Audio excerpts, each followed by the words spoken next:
Welcome to the show, everybody. Windows on the World. We've been doing 5 a week on Republic Broadcasting Network. And over the next few weeks, there will be announcements as to what we're going to be doing about the current shows. Want to be as efficient as possible. Also want to bring back the Friday night or Sunday night live stream on StreamYard, which is a video stream. So if you've got any preferences, do let me know whether you'd prefer Friday for the live stream on the video stream or Sunday, because we might be shaking things up a little over the next few weeks, but the information level will be the same, if not better, probably more concentrated. If you haven't seen the trailer for our forthcoming film, The Heretics of London, The Smithfield Martyrs, you can see it on our YouTube channel and also windowsontheworld.net. We also did a live special, all about the law of the time in the 1500s and the origins of heresy and its definition by the Roman Church. We're going to be exploring themes along those lines tonight. First of all, I'm going to look at the interpretation of the word community. That's a word we hear a lot of, isn't it? We hear the word community everywhere. But the word is a trap. It doesn't mean what people think it means, and it's being used against you to coerce you against your will by using pressure and also deception. This is from the Lexicon of Law, which is a book containing interpretations and the meanings of all ancient meanings within the system of law. And there's a huge amount of references. I'm going to go into this over the next few weeks because it's such a massive book. It's over 700 pages and it goes back hundreds of years. It goes back through hundreds of years of history. It goes into what the real law is about. And that is very important when we're dealing with the things that we're going to be dealing with in tonight's show. So community, the meaning is a society of people living in the same place, under the same laws and regulations, and who have common rights and privileges. Now, common rights and privileges have been reinterpreted in the current system. Common rights and privileges now come with responsibilities. This is what we hear all the time. You'll see it on signs everywhere. The COVID action plan has implemented this very, very quickly and with more severity than what we'd actually seen previously. So in other words, we're all in it together. You have to join in. We're all going to be wearing masks. We're all in it together. And if you're outside that, we're all going to attack you. That's the new meaning of society, because it's not based on any truth, law, or facts. It's based on assumptions made on your behalf which are not in your interest. Yes, common rights and privileges now come with responsibilities which are used to manipulate you into acceptance that your actions must follow orders, as it is for the common good. Here's another term that we need to have a look at. The common good means the benefit of control and management through coercion and manipulation. It doesn't mean it's for the common good of all. This is achieved through the recruiting of spies and agents who enforce it. This is the meaning of the big society, which came in 2010. This is the Global Action Plan. This is Agenda 2030. This is all the things that have been implemented under the COVID-19 Global Action Plan. COVID, fear and the Great Reset. That's what we're going to be talking about tonight then. Yeah, let's have a look first of all about something very ancient. The Articles of Religion. You may not see the significance of this at the moment, but you think you will in a few minutes. The Articles of Religion, commonly called the 39 Articles, are a body of divinity drawn up by the Convocation in 1562 and confirmed by James I. Persons admitted into ecclesiastical offices and matriculated either at the Oxford or Cambridge University must subscribe to them. Now, if you have a look at the Articles of Religion and then look at so-called politicians or MPs and those who have been matriculated either at the Oxford or Cambridge University, then you will see that they do not adhere to them. This is quite an important thing to know. Okay, the Articles of Religion. Agreed upon by the archbishops and bishops of both provinces and the whole clergy in the Convocation holden at London in the year 1562 for the avoiding of diversities of opinions and for the establishing of consent touching true religion. Now, there's good and bad points here, because acts abolishing diversity of opinion are not particularly good. However, certain elements of this are still relevant today.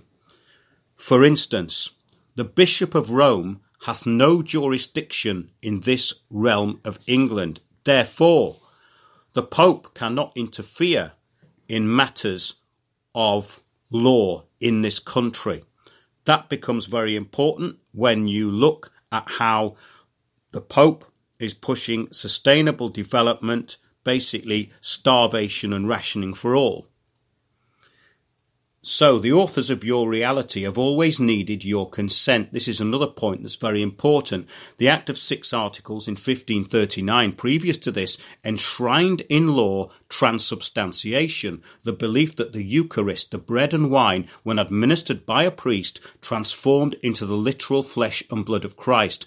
The 39 Articles of 1562 relinquished this belief, but enforced other beliefs. Those in office in ecclesiastical position and those studying at Oxford and Cambridge were bound by the 39 Articles, so have a read of them. The COVID action plan must fall in the jurisdiction of the land it affects. So let's bring it up to date now. Those responsible for manufacturing it and its effects are accessories.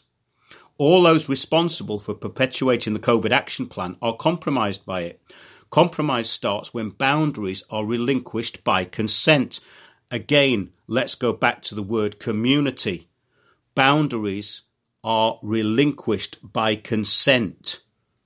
And that's where compromise starts. So that's what the big society and community is all about. Compromise. But the whole purpose of the new system is to gain consent by acquiescence, groupthink and psychological manipulation. The boundaries which are there to protect against unnecessary intrusion are broken by the new system. It means it removes all your rights. The we are all in it together, the mantra imposed through the new totalitarianism, means that we are all under instruction and orders without justification or evidence. So that in itself is a tyranny. Officers are barefaced liars. They lie for a living. We are all in it together means you will obey unthinkingly, while we, the corporate deceivers, will keep you where you should be, in the dark and unaware of the intended outcomes, which are directly against your interests, but in the interests of the financiers of the Global Action Plan. You will be harvested for our greater good. This is their opinion. You will be harvested for the greater good of the Global Action Plan. They will control everything you think. The current belief system imposed is not based on observable facts and lacks evidential analysis. That's the COVID action plan. It's not based on facts and it lacks evidence. It has no basis in law or otherwise. The truth fears no investigation. There is no truth, as investigation in this case has been forbidden. The current situation started with one lie, which spread to other lies, which spread as a mind virus, along with the compromises and acquiescence by consent.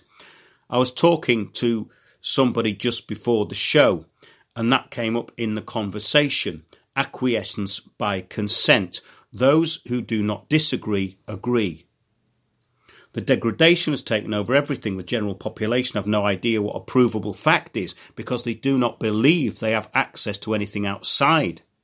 The population now prefer trivia and lies to using thought. Facts are subjective to the deliberately enfeebled.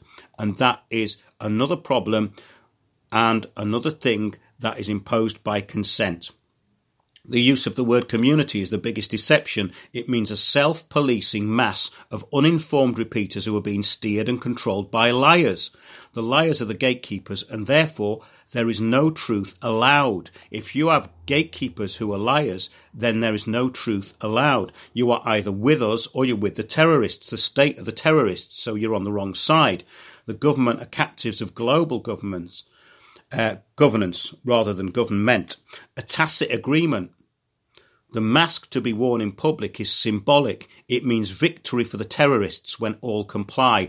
Those who choose must be brought into line.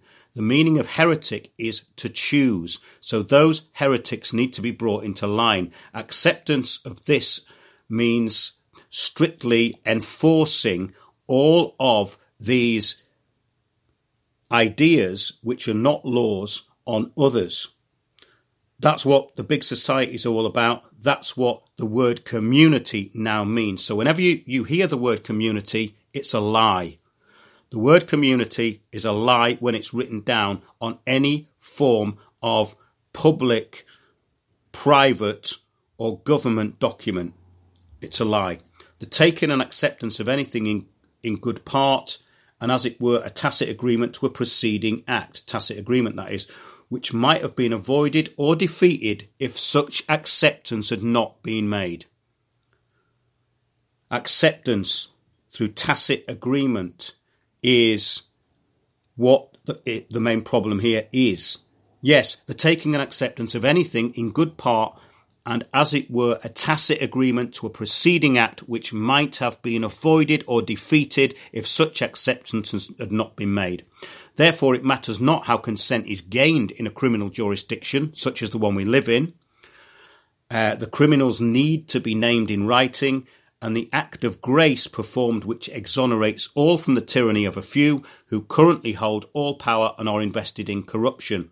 So basically, an act of grace exonerates all those who have been trapped and labelled as debtors, which of course we all are. The assumptions that all are debtors is the basis of all further lies and assumptions, including the present COVID action plan.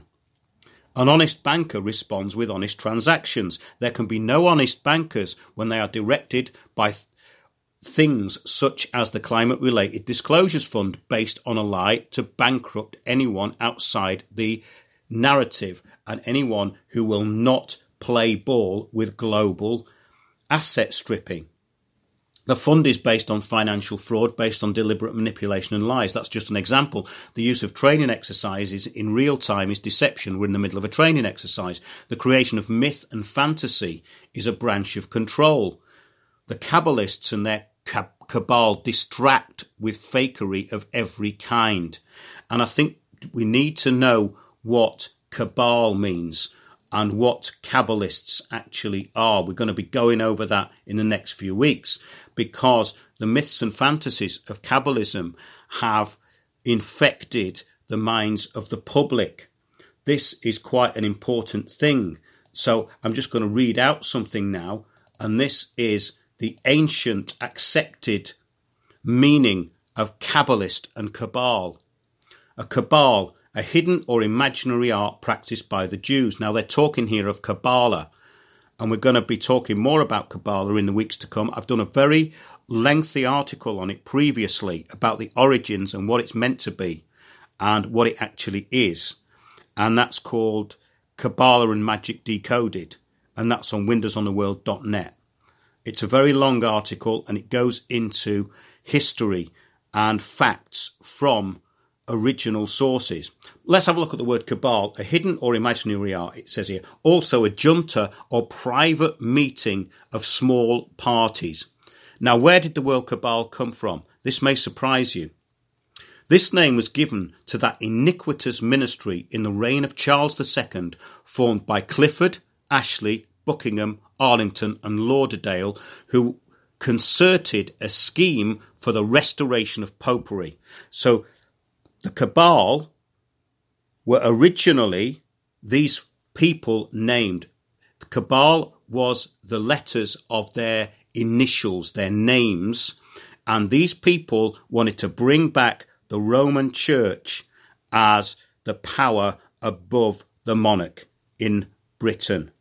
So that's what cabal originally came from.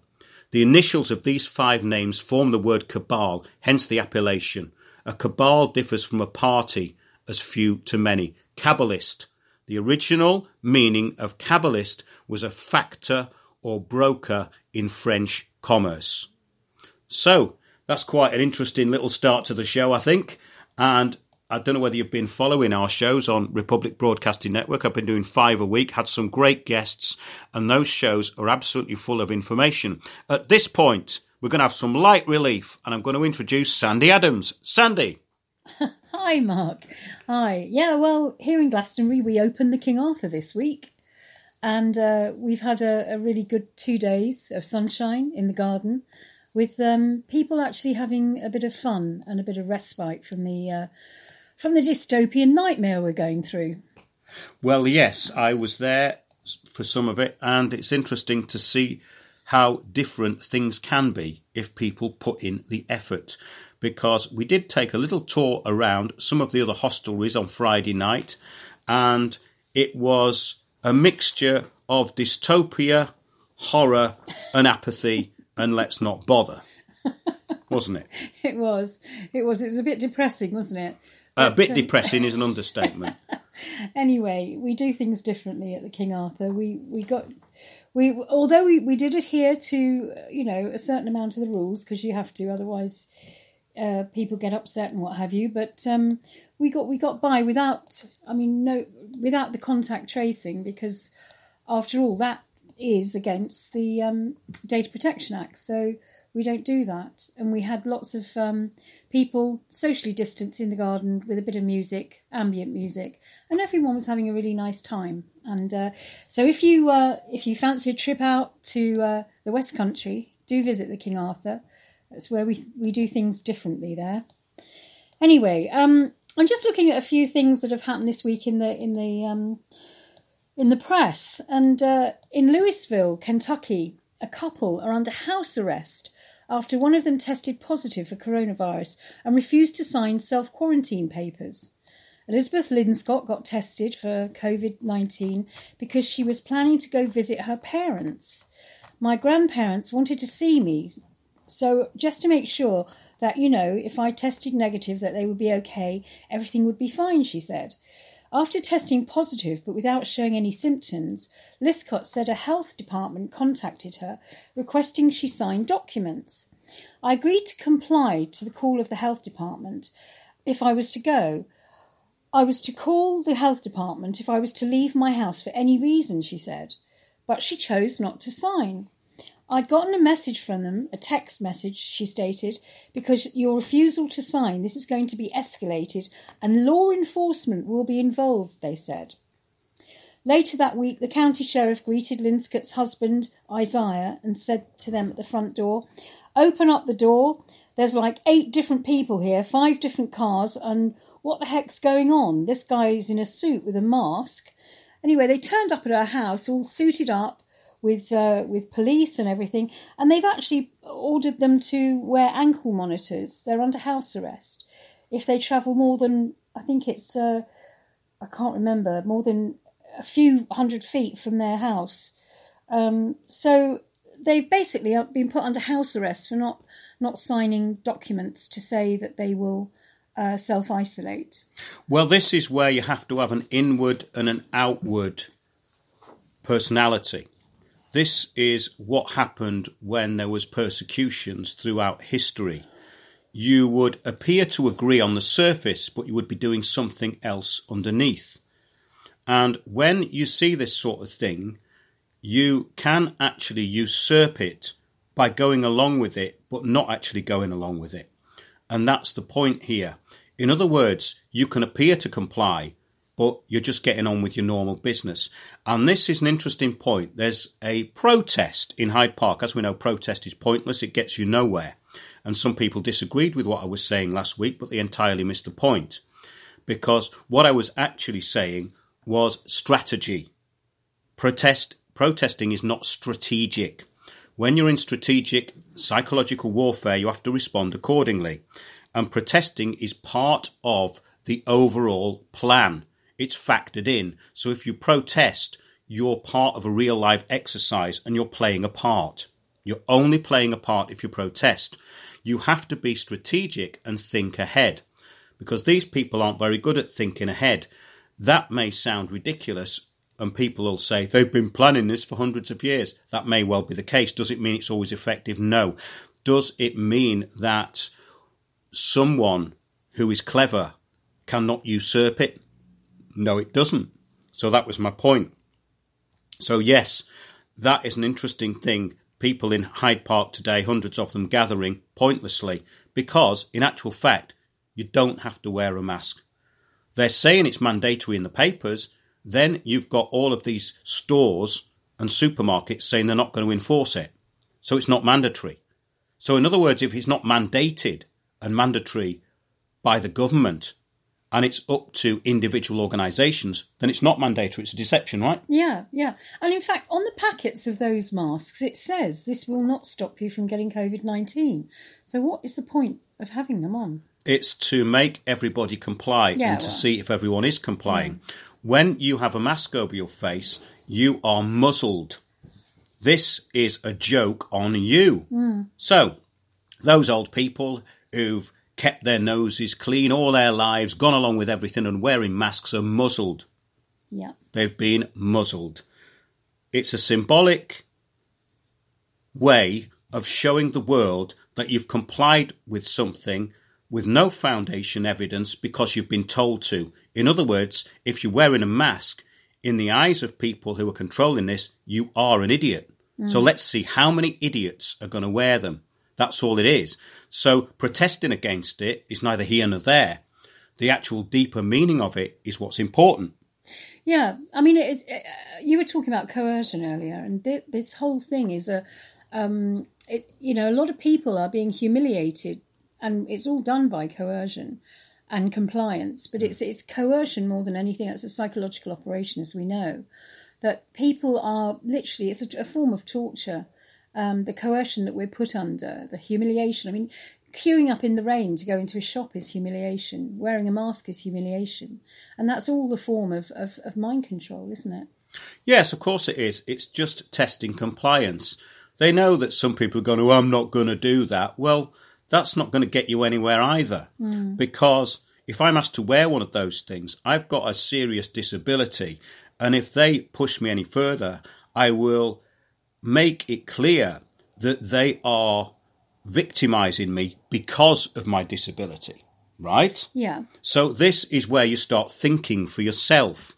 It means that if you are in a system which is tyrannical, you have to respond accordingly. There's no point railing against it. Somebody put up last week a comment which I couldn't believe it really, because I was talking about strategy and they were saying, but they'll section people and stuff. They completely missed the point. Maybe they don't listen to the whole show or something, but that wasn't really the issue. So last week's show, I think, was quite important because it laid out a lot of the real psychology behind what's going on. And we've had Jim McKaminsky from Ireland on the show, and his book, all about the biomedical paradigm, The Great Conspiracy, I think it's called. Well, his book clearly proves that there's no such thing as a virus in the way that they are telling you there's a virus.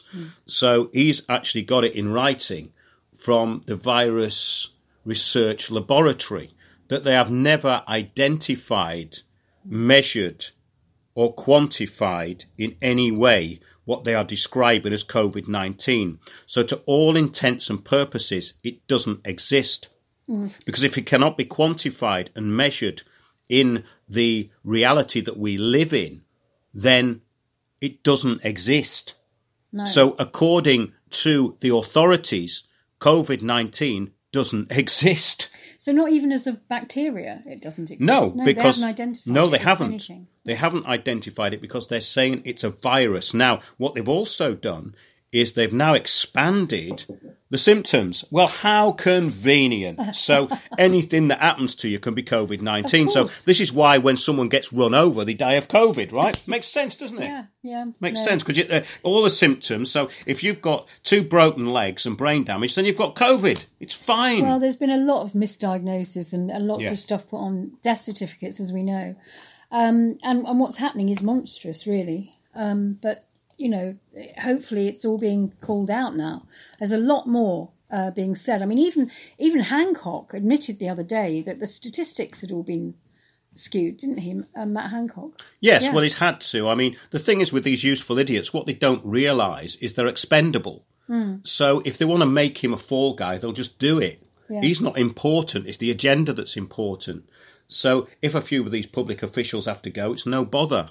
There's loads more queuing up to do it. Yeah. But let's get on now to the worldview of the Kabbalist, which swaps truth for allegory, fiction for fact. Now, we've seen quite a lot of examples of this recently. People get drawn into issues which are of no importance, but because they have some mystical or fantasy connotations, they latch onto them. Because basically it comes down to this. They don't want to face reality. But the Cabal have many more letters to their names than the ones we've mentioned tonight. But it's still the same system, an outward display which involves fake mystery and a simple inner core which makes effective plans and sticks to them. Now that's what the whole idea of the Kabbalist is all about when it's used against the public. Because if you go back to our systems of law, they denounced this system, as we did at the beginning of the show, because it's based on fraud, it's based on lies. And you can go and have a look at my article, Decoding Magic and Kabbalah, and you will find the evidence in there. The evidence is from ancient sources, and it's also from sources such as Chabad.org. So it's in no way biased. So do have a look at that. But the reason I'm mentioning this is because when we use these sort of words, and they imply mystery and allegory and otherworldliness, when they're in fact a fake system, well, that is exactly what the system is that we're under. It's a fake system. And that's what I meant by community at the beginning of the show, because the word community means the opposite of what the public think it means. Yes, so here's the summary. The Great Reset we're going to be talking about over the next few weeks, because that's coming up at Davos. We've covered it on the shows. This is going to be the theme for a unique Twin Summit in January 2021, convened by the World Economic Forum, is a commitment to jointly and urgently build the foundations of our economic and social system for a more fair, sustainable and resilient future. So they've just lied to you there, because it's not going to be fair, it's not going to be sustainable, and it will be resilient in only that it will be intolerant to anybody who wants to be outside it and not be taxed to death and controlled and have all their movements monitored for the rest of their lives and be executed when necessary. It says it requires a new social contract centred on human dignity, social justice, and where societal progress does not fall behind economic development. Now, in any old system of law, all of these terms are disingenuous, they're false, they have no standing, and they are untrue. So, human dignity, social justice, societal progress, economic development, these are lies. These are barefaced lies. So bearing in mind that the duty of every global citizen is to join in or be demonised, this social contract is a technocratic dictatorship. And the new social contract is to be in harmony with nature, which actually means that you no longer have dominion on the earth. It means somebody else, a third party, has dominion over the earth, and you are merely a trust asset. Have a look at Sesta KV, the trustee. This is something also I want to go into in future shows. Not the Sesta KV Act of 1666. I'm talking about this barbarous term which was actually brought in by the Normans. And basically it removes right of use of a property. So you are Sesta KV under this system. And that means that you are property with no rights of use. The rights of use have been removed. Therefore, you have no dominion over anything. And that's something that is worth exploring. Sandy, I think you've got another story, haven't you? Yeah, I do. Gosh, this is really interesting stuff, Mark. Really quite deep and extraordinary. Well, I have been in my cabin all day, haven't I? Yes, I have. You have. I've been in the cabin all day. He's got cabin fever. Well, you see, the thing is that I know that these... I haven't got a beard, but I am a hermit. You're indeed a hermit. Yeah, you've been going into this whole sort of lexicon of law quite deeply, and it is fascinating stuff. You can see how it's working, how this lexicon of law, all this stuff is actually working to coerce us into doing whatever they want us to. Yes, well, what they've done is usurp the law, you see. Yeah. Now, the Lexicon of Law is just a book which contains ancient law, and it goes into the descriptions by learned lawyers, barristers and judges over hundreds of years. So this is a lexicon, and it's something we discovered recently with help from a friend who actually brought the term in, and it's very important at the present time. Yeah. We usually do latch on to things of importance in the present time, and this is one of them. And I'm quite interested in the fact that cabal is actually the names of the people that invented it. Well, they're the names of the people who wanted to bring back popery. Yeah, popery, exactly. To Britain. Yeah. So that's really interesting. Popery. Sounds like that stuff you get in... with flowers in. Yeah, dried flowers. Yeah, potpourri. Anyway, let's not be silly. Let's not be silly. This is England's, the contact tracing hasn't worked. Surprise, surprise, surprise. England's contact tracers have only reached about 50% of people who've been in close contact with someone with COVID-19 in an area of Lancashire where new cases are rising. The figure was revealed by Professor Dominic Harrison, Public Health Director of Blackburn with Darwin Council. He warned of exponential growth of new infections if the system did not become more efficient. So they've got to make contact tracing more efficient. Well, how are they going to do that, Mark? Who knows? It says here the government said the NHS scheme had helped identify thousands of cases, but it's not clear why the contacts provided were not able to be reached. The government's most recent statistics revealed that of the people in England who tested positive for COVID-19 between the 2nd to the 8th of July, 17.1% could not be reached and a further 4.1% did not provide their phone number. It said 71% of the contacts provided were reached, but only 21% of those who originally tested positive said they'd not been in close contact with anyone during the required time frame. So basically, speaking on BBC Radio 4's Broadcasting House programme, Professor Harrison said that Blackburn and Darwen in Lancashire, which he oversees, faces a rising tide of infections. Well, what a surprise. And how would he know? Exactly. The key issue here is that 40% of people who are infected by someone with COVID-19 who goes for tests because they have symptoms will be infected by them before they have those symptoms, said Professor Harrison. So isn't this all a waste of time? Well, it's not a waste of time because I think what they're going to do is they're going to say, well, voluntary contact tracing is not working. Yeah. We're going to have to crack down even more. And that's where you can start having some effect because really this system that they're rolling out is not very efficient. It hasn't really been thought through properly in lots of ways because they've allowed institutions to either enforce it or not. Because if you go into some places, they'll say, write your name down on a bit of paper. They don't care what you put on it. No. Then it's not. They're going to bin it all anyway, right? Yeah. So this is the point that you have to sort of see the cracks in this kind of perceived armour of what they're doing. And it doesn't follow law, it doesn't follow process, and it doesn't actually really work effectively.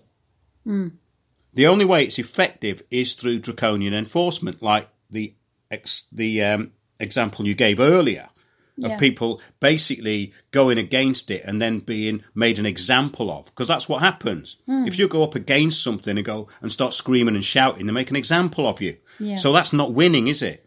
No, you have to play it cleverly, don't you? You really do. Strategy. Yeah, exactly.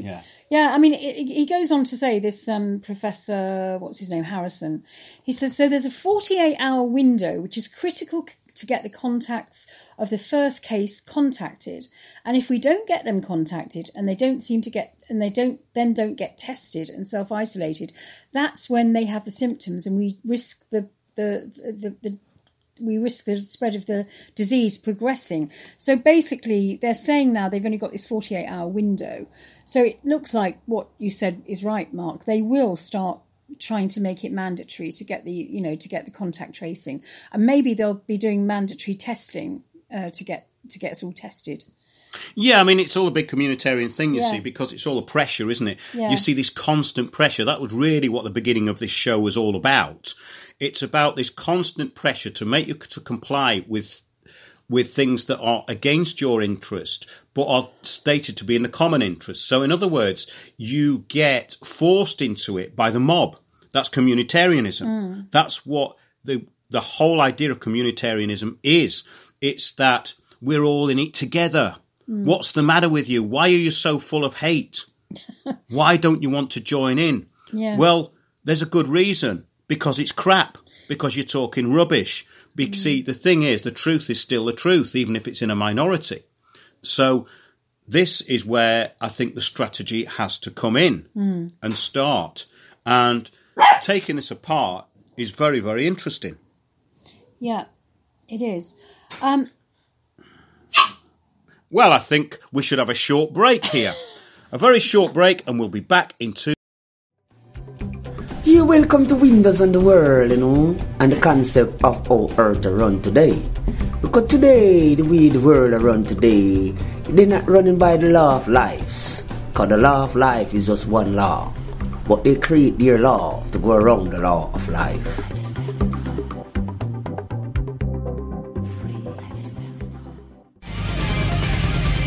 Join me, Mark Windows, for Windows on the World live every Sunday, 9 to 11 p.m. GMT. Check out our archive and programme stream at windowsontheworld.net. Well, sorry about that. That was the corgis at Windows Towers there. We've just had someone knocking on the door of Buckingham Palace, and they're trying to usurp the present monarchy. Okay, back to the show. Yes, I was just having a look in chat, and as usual, interesting comments there. And yes, I'll be looking at some of those links a bit later on. But over the past few weeks, we've been on RBN, Republic Broadcasting Network. I'll be carrying on with that organisation in the future. We might rearrange a few things here and there.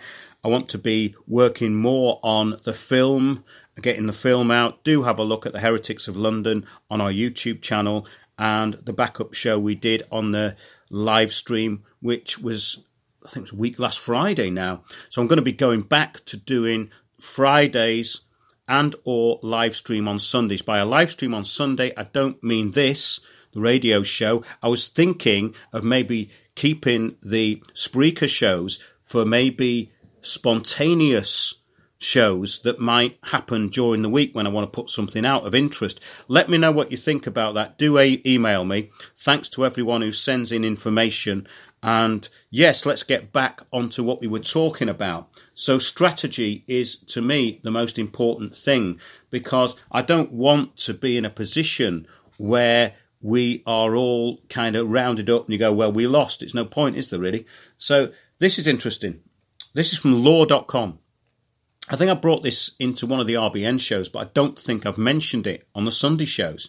State Bar Group calls for mandatory COVID-19 vaccinations regardless of objections. Did you hear that? No, I didn't. Where's right. that? State Bar Group calls for mandatory COVID-19 vaccinations regardless of objections. In other words, even an objection in law means you're bringing a point which has to be challenged by the other side. In other words, I object objection overruled or accepted, okay? Yeah. This means that there's no objection. They can't do that even within their own law system. That's why I was talking about the things I was talking about at the beginning of the show. It says here on law.com, some Americans may push back on the COVID-19 vaccination for religious, philosophical or personal reasons, says the report released on Thursday by the NYSBA. But it says, for the sake of public health, mandatory vaccinations for COVID-19 should be required in the United States as soon as it is available. Therefore, you have no rule of law. There's no rule of law if that is the consequence of that statement. Let's have a look now at the UK Behavioural Insights team. This is another thing which is quite interesting. I think you mentioned this a couple of weeks ago, didn't you, Sandy? Yeah, I did. And what they talk about is that people are not actually scared enough. They're not scared enough of COVID-19. So people have to be more scared of COVID-19. That's the gist of what the Behavioural Insights team is up to. So we have all these steering mechanisms which are basically against natural law. Shouldn't be doing it. And you shouldn't out there, in my opinion, be taking any notice of them. So it doesn't matter whether it's the Institute of Strategic Dialogue or the Integrity Initiative or the Behavioural Insights team or any of these NGOs or steering mechanisms. They are all acting against the law because they're trying to coerce you through lies. That's a fraud. There's a fraud going on here. And they're using a lot of emotional messaging as well. Yeah. And that's how they're scaring us in using emotional messaging and really shaming you into doing what they want you to. And this is all, the Behavioural Insights team are quite open about this, about how we're not scared enough and we must really, start, they need to put more pressure on us. And this is what they were saying last week, and it's so obviously a psychological operation that we're being put under. It's horrendous, really. Well, it's all psychological. Everything about it. There's nothing about this COVID-19 plan that's not psychological. Yeah. It's all psychological because it's not based on anything real. Yeah, exactly.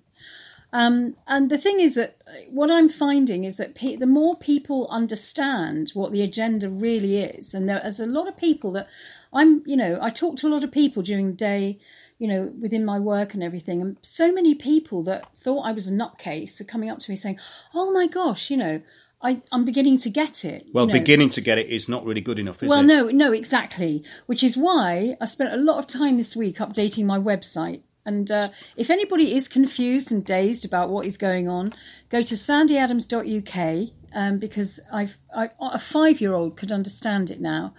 Literally, it goes into everything and everything about the history, where Agenda 21 came from, how long it's been there, how long it's been implemented, which is a long time, and how it's affecting us right now. This with the COVID-19, how it's been fast tracked. And how we are being subjected to this appalling, monstrous agenda. And what to do about it as well. Well, it's no point if there's no solutions. UK Behavioural Insights team. Let's have a look. This is quite amusing. In behavioural science, this phenomenon is known as the fresh start effect, which means basically that when people are kind of traumatised into submission, then they need a fresh start. Yeah. That's basically what it is, right? Widespread lockdown, it turns out, has presented many of us with an unexpected opportunity. Oh, it's an opportunity, you see. It is. The lockdown was an opportunity. I knew it would be. I knew it'd be an opportunity. Always think positive, you know. Yeah. I mean, why are you so negative on Windows on the World? Just think positive. It's an opportunity being locked in your house. Oh, how lovely. Well, yeah, I mean, you could say that to any hostage, really, couldn't you? Yeah. You could say, well, it was an opportunity. You just didn't see it as an opportunity. You were chained to a wall, okay, for 2 years, and they didn't let you on. But it was an opportunity for you to get to know yourself, wasn't it? Yes. Yes, to make positive changes to our lives. For example, more of us are calling friends and family, exercising at home, and volunteering in, wait for it, our local community. Poison. Yes. So, the COVID cult is one of unreality, a real-time game exercise being played out, a recruitment drive and a planning scheme. Everyone plays their part in the system of moods and opinions. When there is not much access to truly relevant information, nothing can be achieved. And we need access to truly relevant information. That's why we're here. So the information that I'm trying to find and put out is truly relevant. And do join us during the week on RBN. Everything's going to change over the next few weeks, but it will all be announced on windowsontheworld.net, and I'm going to try and be more efficient, and I'm going to get the most out of this beneficial crisis. Good. You're going to be more sustainable, are you? I'm going to be more resilient. Yes. And I'm vibrant and diverse, and I want a new social contract, and I want social justice. When do we want it? We now. want it now. We want it now. Yeah, we do. We've waited too long for this. Yes. So thanks a lot, everybody, for listening.